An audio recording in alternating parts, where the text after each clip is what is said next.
యోగ యోగ వాసిష్టం కథల్లో ఈరోజు వాసనల గురించి, తర్వాత శ్రీరాముని లోక పరిశీలన గురించి తెలుసుకోబోతున్నాం. మొన్న వాసనల గురించి కొంత తెలుసుకున్నాం. అంతరంగంలో లోపల పొరల్లో మనసులో లోపల పొరలో ఉండే వాసనలు అనుకున్నాం. ఆ వాసనలు ఎన్ని రకాలు చెప్తున్నాడు ఇప్పుడు. వాసనలు 2 రకాలు: శుద్ధ వాసనలు, మలిన వాసనలు. మలిన వాసనలు జన్మకు కారణమవుతాయి. శుద్ధ వాసనలు జన్మ నాశనానికి తోడ్పడతాయి. శుద్ధ వాసనల్లో పునర్జన్మకి పనికి వచ్చే మొలకలు ఉండవు. అంటే ఈ శరీరం పడిపోగానే అవి కూడా పడిపోతాయి అన్నమాట. మోసుకెళ్ళే స్థితి ఉండదు. అవి అంటే ఎలాంటివి అంటే పుచ్చిపోయిన గింజలు, లేకపోతే వేయించిన గింజలు వంటి శుద్ధ వాసనలు. మలిన వాసనలు ఏమో అలా కాదు. ఈ జన్మలో కాదు, ఇంకో జన్మలోనైనా సరే ఈ కోరిక తీర్చుకోవాలి అనుకునేది. ఈ జన్మలో సాధ్యం కాకపోతే ఇంకో జన్మెత్తైనా తీర్చుకోవాలనుకునే అలాంటి వాసనలు మలిన వాసన. ఇవి ఈ 2 రకాల వాసనల గురించి చెప్పాడనమాట. ఉండే 2 రకాలు: మలిన వాసనలు, శుద్ధ వాసనలు. శుద్ధ వాసనలేమో జన్మనాశనానికి తోడ్పడితే, మలిన వాసనలు జన్మకి కారణమవుతాయి. అది. ఇక శ్రీరాముని లోక పరిశీలన. వాల్మీకిని మరి భరద్వాజుడు అడిగాడు కదా, గురువు గారి శిష్యుడు. ఇప్పుడు మామూలుగా జీవన్ముక్తుడు రాముని గురించి కూడా చెప్పాడు కదా భరద్వాజుడు. రాముల వారు ఎలా ముక్తి పొందాడో రాముల వారిని ఆదర్శంగా తీసుకుని మరి మాట్లాడాడు కదా, అట్లాంటి జీవన్ముక్తుని ఎలా అవ్వగలమని. అందుకని ఇప్పుడు వాల్మీకి చెప్తున్నాడు అనమాట ఆ శ్రీరాముని గురించి. ఇక నీకు శ్రీరాముని చంద్రుని వృత్తాంతం నేను తెలియజేస్తున్నాను అంటూ మొదలెట్టాడు వాల్మీకి. భరద్వాజుడు వింటున్నాడు. పద్మలోచనుడైన శ్రీరాముడు గురుకుల వాసము నుండి విద్యలన్నీ ముగించుకొని వచ్చి కొన్ని రోజులు బాల్య క్రీడలతో ప్రీతితో గడిపాడు. అయినా చక్కగా ఆడుకున్నాడు మన పిల్లల వలనే. కొంతకాలం తరువాత పవిత్రమైన తీర్థాలను, మహర్షుల ఆశ్రమాలను చూడాలనే కోరిక ఆయనకు ఉదయించింది ఆ చిన్న వయసులోనే. తండ్రి అనుమతితో, అంటే దశరథుడు అనుమతించాడనమాట రాముణ్ణి వెళ్ళటానికి తీర్థయాత్రలకి. కొంతకాలం అలా లోకమంతా సంచరించాడు. తిరిగి ఇంటికి చేరాడు. అప్పటికి ఆయన వయసు కేవలం 15 సంవత్సరాలు మాత్రమే అన్నమాట. చదువు పూర్తయింది. ఇవాళ చదువు పూర్తి అవటానికి ఎంబీబీఎస్ అయితే 26 సంవత్సరాలు 25 సంవత్సరాలు పడుతుంది. మిగతా అయితే 23 సంవత్సరాలు 24 సంవత్సరాలు పడుతుంది. మరి ఆయన ఆ వయసులోనే ముగించడం, విద్య ముగించడం, మళ్ళీ తీర్థయాత్రలు చేయటం అన్నీ అయిపోయినాయి 15 ఏళ్ళకి. తరువాత క్రమంగా శ్రీరామునిలో ఒక మార్పు వచ్చింది. తీర్థయాత్రల నుంచి తిరిగి ఇంటికి వచ్చిన తర్వాత 5కి చేరాడు కదా, ఆ తర్వాత వచ్చిన మార్పు ఏమిటో చూద్దాం. శరత్కాల సరోవరం వలె ఆయన సృష్టించసాగాడు. శరత్కాలంలో ఏమవుతుంది? వెన్నెల చక్కగా కురుస్తుంది, వానావాదనం అయిపోతుంది కదా. వానాకాలంలో ఏమవుతుంది? రోజు వానలు పడటం వలన కొద్ది కొద్దిగా ఆ చెరువులన్నీ నిండుతాయి, సరోవరాలన్నీ నిండుతాయి. శరత్కాలం వచ్చేటప్పటికి వానలు ఉండవు కాబట్టి కొద్దిగా ఆవిరయ్యి కొద్దిగా తగ్గుతూ ఉంటాయి. నీటి ప్రమాణం పరిణామం తగ్గుతుంది అన్నమాట, పరిమాణం తగ్గుతుంది సరోవరాల్లో.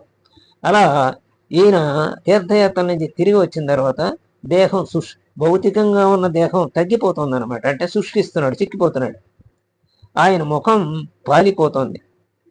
వాడిపోతున్న తెల్ల తామర పువ్వుల చెక్కిల మీద చేయి వేసుకొని పద్మాసనంలో కూర్చుని ఏమీ చేయకుండా తూష్ణీభావంలో ఉండేవాడు. అంటే ఏది పట్టనట్టు ఉండేవాడు అనమాట. బొమ్మ వలే ఉండేవాడు. ఏది పట్టణోడు ఖాళీ కూర్చుంటే ఏం చేస్తాడు? ఏదో ఉంటే ఆలోచన చేయాలి అని ఆ భావాలన్నిటినీ వ్యక్తపరుస్తుంటాడు ముఖం ద్వారా, ముఖ కవళికల ద్వారా. ఏ భావము లేనప్పుడే ఉంది, నిర్వికారంగా ఉంటుంది మనసు కూడా. మనసు నిర్వికారంగా ఉంటే మా ముఖం కూడా అలాగే ఉంటుంది కదా. బొమ్మలాగా అట్టు ఉన్నాడు అనమాట కూర్చుని. ఎవరితోటి ఏమీ మాట్లాడటానికి ఇష్టపడేవాడు కాదు. సేవకుల ఒత్తిడి వల్ల మాత్రమే దినకృత్యాలను మాత్రం ఎలాగో కష్టపడి చేసి తర్వాత మళ్ళీ ఉదాసీన భావంతో గడిపేవాడు. ఏ భావం ఉదాసీనం అంతే, ఇంకా కూర్చోవడమే ఒక బొమ్మలాగా. దశరథ మహారాజు తల్లులు, తమ్ములు, అలాగే ఇతర బంధువులను అందరూ అడిగారు, నీకున్న చింత ఏమిటి నాయన అని రాముడిని అడిగారు. ఎన్నో విధాలు అడిగారు అన్నమాట. ఆయన ఏమీ చెప్పేవాడు కదా, ఏమీ లేదు అనే సమాధానం చెప్పేవాడు. మళ్ళీ మాట్లాడకుండా అలాగే కూర్చుని ఉండిపోయాడు. ఇంకా వాల్మీకి ఆయన గురించి, రాముల వారి గురించి భరద్వాజుడు ఇంకా ఎలా చెప్తున్నాడు. అటువంటి సమయంలో తపోనిధి అయిన విశ్వామిత్రుడు తన యజ్ఞాన్ని రక్షించుకోవటం కోసం, రాక్షసులని సంహరించటం కోసం శ్రీరామచంద్రుణ్ణి తన వెంట తీసుకు వెళ్ళటానికి దశరథ మహారాజు సభకు వచ్చాడు. దశరథుడు విశ్వామిత్రుణ్ణి అనేక విధాలుగా గౌరవించి ఇలా అన్నాడు. అప్పుడు ఇలా అంటున్నాడు అనమాట దశరథుడు. అయ్యా అంటే విశ్వామిత్రుడితోటి, అయ్యా మీ దర్శనం వల్ల మేము అనుగ్రహించబడ్డాం. మహర్షి విశ్వామిత్ర, ఏమి కోరి మీరు మా వద్దకు వచ్చారో అది చెప్పండి, నన్ను అనుగ్రహించండి. గంగా స్నానం చేత తాపం శమించేటట్లు తమ దర్శనం చేత నా అంతఃకరణ చల్లబడింది, అంటే నేను సంతోషించాను, నా మనస్సు ప్రశాంతంగా ఉంది మీ దర్శనం చేత అని విశ్వామిత్రునితో అన్నాడు. మరి మీకు ఏ కోరికలు ఉండవు కదా, అలాంటి వారు మా వద్దకు రావటమే ఆశ్చర్యం. మీరు ఏ కారణంతో వచ్చారో అది తీరిందనే తలచండి, అంటే నేను తీర్చబోతున్నాను మీ కోరికని అని చెప్తున్నాడు అనమాట. మీ బోటి వారులకు ఇవ్వరానిది ఏముంటుంది, మీరు ఏది అడిగితే అది ఇవ్వటానికి నేను సిద్ధంగా ఉన్నానని కూడా చెప్పాడు. అప్పుడు ఎవరు, దశరథుడు ఎలా విశ్వామిత్రుడితో ఉన్నాడు. ఇక వాల్మీకి మళ్ళీ భరద్వాజుడితో అంటున్నాడు. అప్పుడు విశ్వామిత్రుడు సంతోషించి దశరథుడితో ఇలా అంటున్నాడు, భరద్వాజ అంటూ చెప్తున్నాడు. విశ్వామిత్రుడు ఏమన్నాడంటే, అయ్యా నేను ఒక యజ్ఞాన్ని తలపెట్టాను, దాన్ని ఎప్పుడు ఆరంభించినా రాక్షసులు వచ్చి పాడు చేస్తున్నారు. ఈ విధంగా అనేక పర్యాయాలు జరిగింది. మేము మరి తాపసులం కదా, క్రోధాన్ని చూపించకూడదు కదా, క్రోధాన్ని జయించి ఉన్నాము కదా, కనుక వారిని మేమే శాపంతో నిగ్రహించడానికి ఇష్టపడటం లేదు, శాపం పెట్టి వాళ్ళని శిక్షించదలుచుకోలేదు. కనుక రా యజ్ఞాన్ని రక్షించడానికి నీ జ్యేష్ఠపుత్రుడైన శ్రీరామచంద్రుణ్ణి నాకు కోరుతున్నాను. అతడు సహజంగానే పరాక్రమంతుడు, అంటే రాముడు నీ కొడుకు చాలా పరాక్రమంతుడయ్యా, అంతేకాక నా చేత రక్షించబడుతూ ఉంటాడు, నీ కొడుకు ఏమీ బాధ ఉండదు, నీ కొడుకు ఎలాంటి ఆపదారాదు నాతో బంధుకే అని చెబుతున్నాడు అనమాట. నీ కొడుకు నా చేత రక్షించబడతాడు, నేను అతనికి ఎన్నో దివ్యాస్త్రాలు కూడా ఇవ్వగలను. మరి బాలుడు కదా, 15 ఏళ్ళే కదా, ఇప్పుడు దాకా విద్యాభ్యాసం చేసుకుని వచ్చాడు కదా, మరి ఇంకా చాలా నేర్చుకోవాలి కదా, అందుకని అవన్నీ నేను నేర్పుతానని 2 మొక్కల్లో చెప్పేశాడు. ఏమాత్రం సందేహించుకో, రాముని నా వెంట పంపు అన్నాడు విశ్వామిత్రుడు దశరథుడితోటి. ఇంకా వాల్మీకి భరద్వాజుడితో ఇంకా ఇలా చెప్తున్నాడు. ఈ పలుకులు విన్న దశరథుడు నిశ్చేష్టుడైపోయాడు.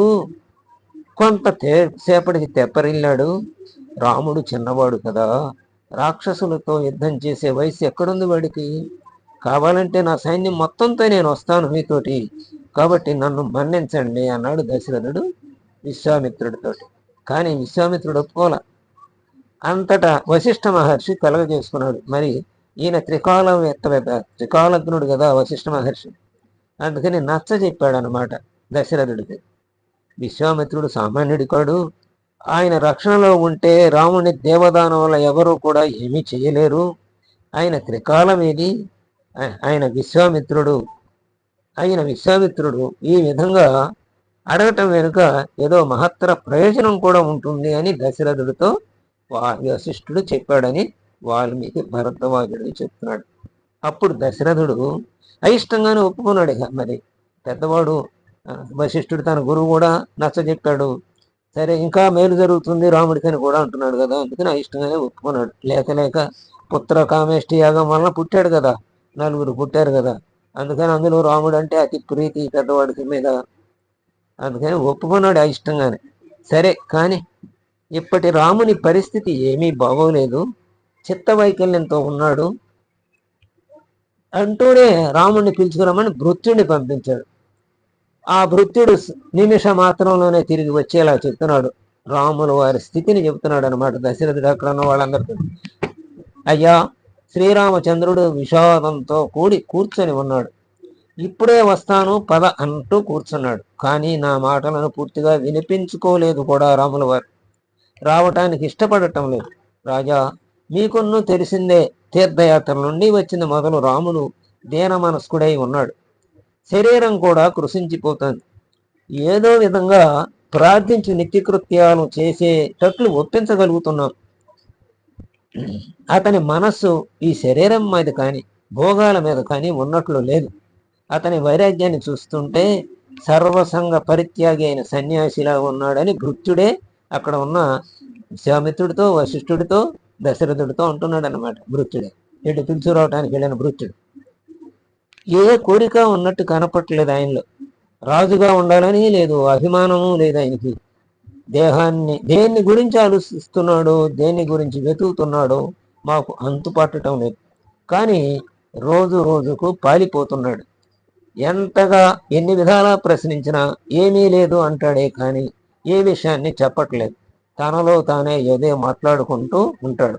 ఓసారి బాధపడుతున్నట్లు, ఓసారి నవ్వుకుంటున్నట్లు ఉంటాడు అని అక్కడ విశ్వామిత్రుడి, వశిష్ఠ, దశరథ మహారాజు సమక్షంలో పిలుచుకురావడానికి వెళ్ళిన భృత్యుడు శ్రీరామచంద్రుని గురించి చెప్పిన మాటలనమాట. ఆ తర్వాత ఇక విశ్వామిత్రుడి హితోక్తి ఏం చెప్తాడో అది రేపు తెలుసుకుందాం. స్వస్తి.